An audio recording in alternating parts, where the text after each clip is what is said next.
Okay guys, today you're gonna find out why lily white Americans stay safe in the Rust Belt and why disadvantaged Americans do not.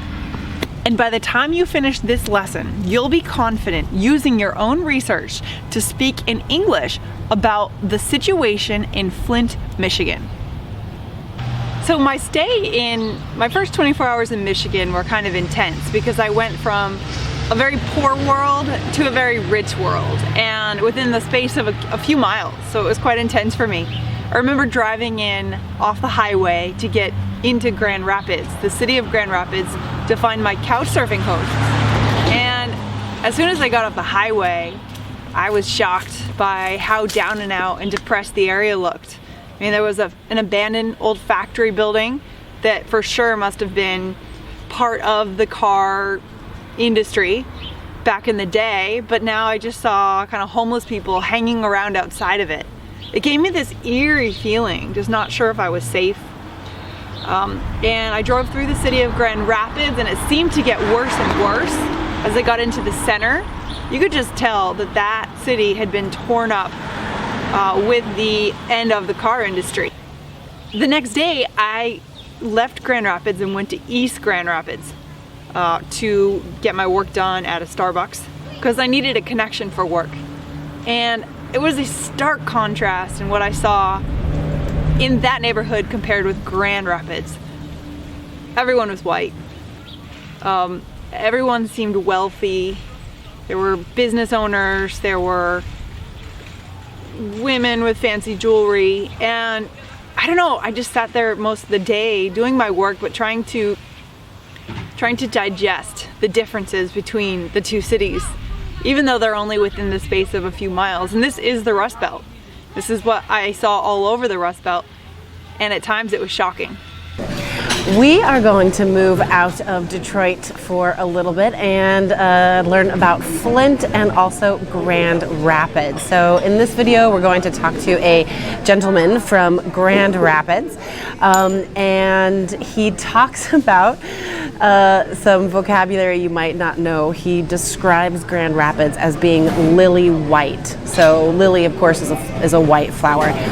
You can describe a place as lily white if it's a bunch of white people. So that's the way he describes Grand Rapids. So you'll notice a lot in this module how the difference in race and social class often dictate how if they have clean water, right? So he touches on those two issues in this interview. So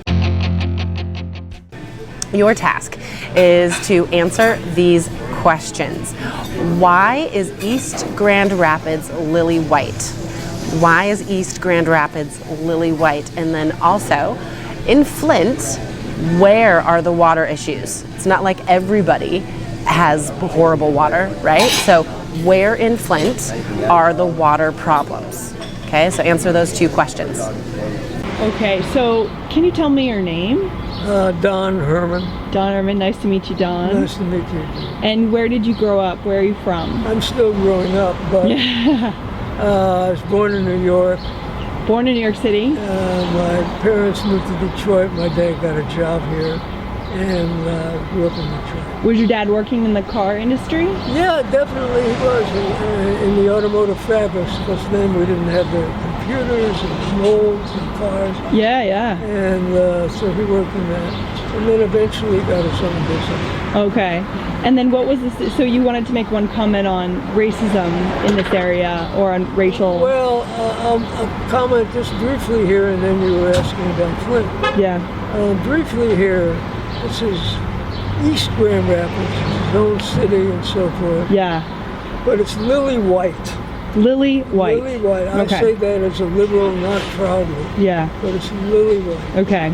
And the undertone is certainly conservative and Republican, which obviously I'm not. Okay.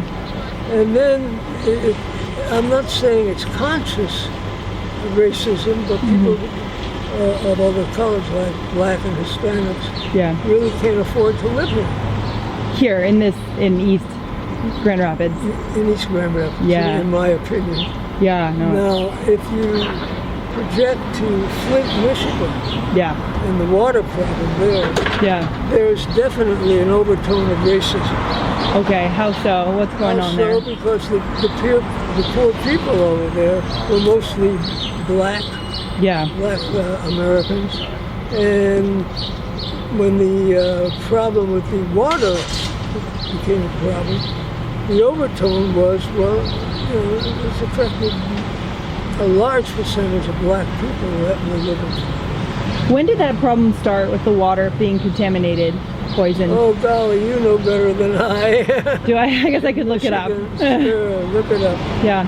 And so now, but are there nicer neighborhoods in Flint that don't have the water problem? Or Yes. Yeah.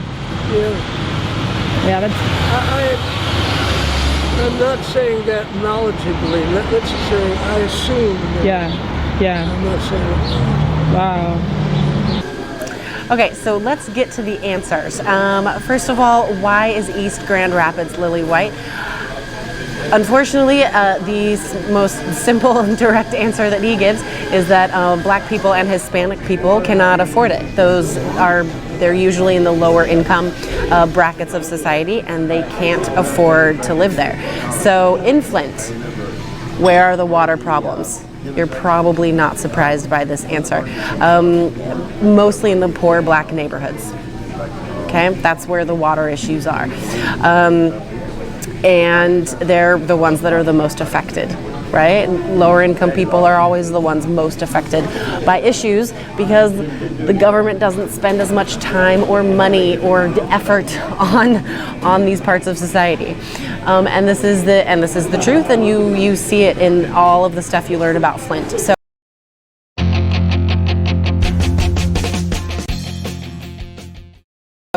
this is your assignment. You are going to research the water problem in Flint. I want you to read 2 articles, okay?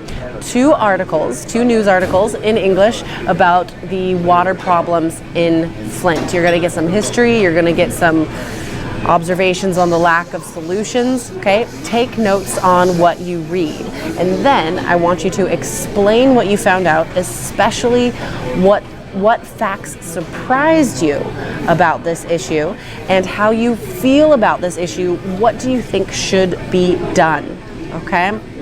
So read 2 news articles, take notes on these points that I just said, and then I want you to share your findings with another person. Congratulations! At this point, you are probably more informed about the city of Flint, Michigan than most American people are. So now the good news is that you will be able to instantly connect with any American people you meet that are from the Rust Belt when you talk about this issue. You'll be able to make that personal connection that you want. Next, we're going to meet another native of the Rust Belt, Andrew.